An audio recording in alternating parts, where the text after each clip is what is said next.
ఈరోజు ఖమ్మం జిల్లా మన నిజాంపేట డివిజన్లో ఎంఆర్పిఎస్ 32వ ఆవిర్భావ దినోత్సవాన్ని మనం ఘనంగా జరుపుకోవడం జరిగింది. జెండా ఆవిష్కరణ చేసుకోవడం జరిగింది.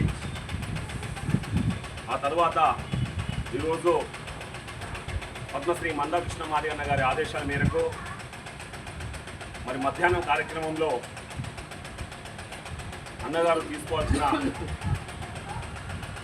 విషయంపై మనకు క్లారిటీ ఇచ్చి మనం ఎవరైతే మన గ్రామంలో కానీ మన బస్సులో కానీ మన పిల్లలు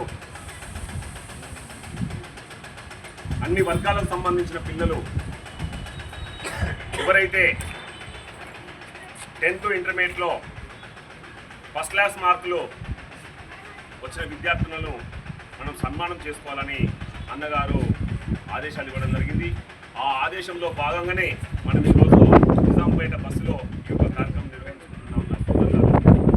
ఈ యొక్క కార్యక్రమంలో పాల్గొన్న పెద్దలు అన్న మన కుక్కల సీనన్న గారు కార్యక్రమం తీసుకోవడం జరిగింది. తీసుకొని మన పిల్లలందరినీ కూడా ఇక్కడికి మరి తీసుకురావడం జరిగింది. మన అమ్మలను, మన తల్లిదండ్రులను, మన మాదిగ డివిజన్ పెద్దలను అందరూ కూడా ఇక్కడికి రప్పించడం జరిగింది. ఈ కార్యక్రమంలో పాల్పంచుకున్న మన పెద్దలు అమ్మ భవాని చౌదరి గారు, ఊరుగంటి అంజన్న గారు, అదేవిధంగా రామన్న గారు, సీనన్న గారు, నాగేశ్వరరావు అన్న గారు, మన గాజుల నరసింహరావు అన్న గారు, గ్రామ కమిటీ సభ్యులు, మరి మహిళలు అందరూ కూడా ఇక్కడ పాల్గొనడం జరిగింది. మనతో పాటుగా మన రామకృష్ణ మనందరూ కూడా ఇక్కడ పాల్గొనడం జరిగింది. ఈ కార్యక్రమంలో భాగంగా మనము ఈరోజు మన విద్యార్థులకు మనం ఘనంగా సన్మానం చేసుకోవడం జరిగింది. చేసుకోవడానికి గల కారణం 1994లో ఎంఆర్పిఎస్ ఉద్యమం చదువులో అవకాశాల కోసం,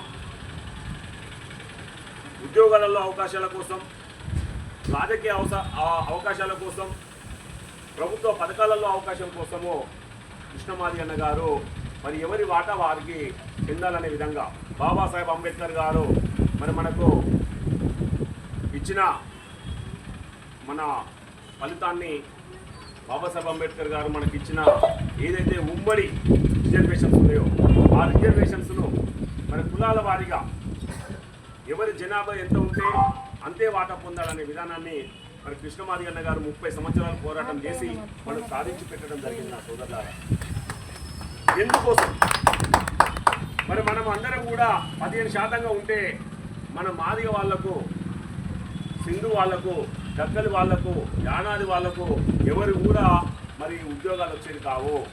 మనకంటే ముందుగా మరి జనాభాలో తక్కువ ఉన్న మరి మాల సోదరులకే ఉద్యోగాలు వెళ్ళేది, మాల సోదరులకే వాళ్ళు రాజకీయంగా ఉండేది, మాల సోదరులకే అన్ని అవకాశాలు వచ్చినాయి. మరి వాళ్ళు జనాభాలో తక్కువ, మనము జనాభాలో మరి మాదిగలు మరి తెలంగాణ రాష్ట్రంలో, ఆంధ్రప్రదేశ్ రాష్ట్రంలో ఎక్కువ. కాబట్టి ఎవరి జనాభా ప్రకారం వాళ్ళకు రావాలని దాని మీద 30 సంవత్సరాల పోరాటం, 30 సంవత్సరాల పోరాటంలో వర్గీకరణ మనం సాధించుకోవడం జరిగింది. ఆ వర్గీకరణ ఫలితాలు ఇప్పుడు మన ప్రజలకు, మన పిల్లలకు అందరికీ కూడా అందుతున్నాయి. దాన్ని ఉద్దేశించి అన్న గౌరవశ్రీ మందాకృష్ణ మాదిగన్న గారు వర్గీకరణ అయిన తర్వాత మరి మన వాటా మరి ఇప్పుడు 9% వచ్చింది. 15లో మనకు 9 మంది, అంటే ఒక 15 మంది మన దళితులకు ఉద్యోగాలు వస్తే అందులో 9 మందికి మన మాదిగలకు ఉద్యోగాలు వస్తాయి. చదువులో 9 మందికి మరి 15 మందికి మన దళితులకు వస్తే అందులో 9 ఉద్యోగాలు, 9 విద్యార్థులకు వచ్చే అవకాశాలు, 9 ప్రభుత్వ పథకాల ద్వారా వచ్చే అవకాశాలు, మరి అన్నీ కూడా 9 మందికి 100లో 9 మందికి మనకు అవకాశం వచ్చే విధంగా కృష్ణమాదిగ గారు చేసి పెట్టింది. కాబట్టి మరి చదవకపోతే ఆ ఉద్యోగాలు రావు, చదవకపోతే మనం ముందుండలేం. కాబట్టి మరి చదవాలి కదా. ఆ చదువు కోసమే గో టు విలేజ్ కార్యక్రమాన్ని ఏర్పాటు చేసి 40 రోజుల నుంచి కృష్ణమాదిగన్న గారు మమ్మల్ని అందరినీ మరి గ్రామాలలో పంపించడం వల్ల మేము మన విద్యార్థులందరికీ, మన పిల్లలందరికీ చదివించాలనే అవకాశాన్ని కల్పించే కోసము మరి ఈ కార్యక్రమాన్ని తీసుకోవడం జరిగింది. కార్యక్రమంలో భాగంగానే మీకోసం ఈరోజు మరి కృష్ణమాదిగన్న గారి ఆదేశాల మేరకే మిమ్మల్ని చదువుకున్న విద్యార్థులందరికీ కూడా మీకు సన్మానం చేయడం జరిగింది.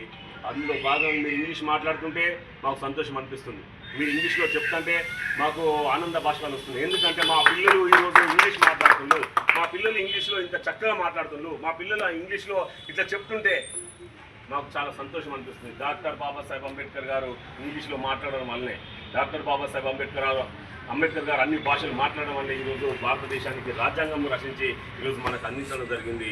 అందులో భాగంగానే మీరు కూడా ఇంకా ఉన్నత స్థాయిలోకి పోవాలని, మీరు కూడా ఉన్నత స్థాయిలో ఉండాలని ఈరోజు మన పాప పేరు కందికట్ల తపస్వి గరిక జనని కుక్కల లక్ష్మీదుర్గ పొంగు వీణశ్రీ కాంపాటి చైత్ర వీళ్ళందరూ కూడా 600 మార్కులకు 540 మార్కులు, 550 మార్కులు, 514 మార్కులు, 15 మార్కులు సంపాదించి ఈరోజు మనం ముందుకొచ్చిలో వాళ్ళందరికీ ఒకసారి గట్టిగా చెప్పండి. వాళ్ళు ఇంకా ఉన్నత స్థాయిలో ఉండాలని వాళ్ళందరూ తెలియజేస్తూ, నేను కూడా మంచి మార్కులతో పాస్ అయినా నాకు 511 మార్కులు 2000 సంవత్సరం తెలుగులో వచ్చాయి. అంటే మీలో చూస్తే ఇంకా నాకు సంతోషం అనిపిస్తుంది. మీరు ఇంకా ఉన్నత స్థాయిలో ఉండాలని, మీరు మంచి స్థాయిలో ఉండాలని కోరుకుంటూ, మీరందరూ కూడా ఎంఆర్పిఎస్కు మీరందరూ అండదండలు అందించాలి, మీరు ఉద్యోగాలు తెచ్చుకోవాలి, మన తల్లిదండ్రులను కాపాడాలి, మన అందరినీ మన కుటుంబ సభ్యులను కాపాడుకొని మీరు ముందుకు పోతారని, భవిష్యత్తులో మంచి ఉండాలని కోరుకుంటూ, మీరు ఎప్పుడున్న ఉద్యోగం వచ్చిన వెంటనే మన కృష్ణమాదిగ ఉద్యమానికి సహకరించాలని తెలియజేసుకుంటూ, ఈ అవకాశం కల్పించిన మీకు అందరూ కూడా ప్రత్యేక ధన్యవాదాలు తెలియజేస్తూ ముగిస్తున్నాను. జై మాదిగ, జై మంద కృష్ణ మాదిగ. ఓకేనా?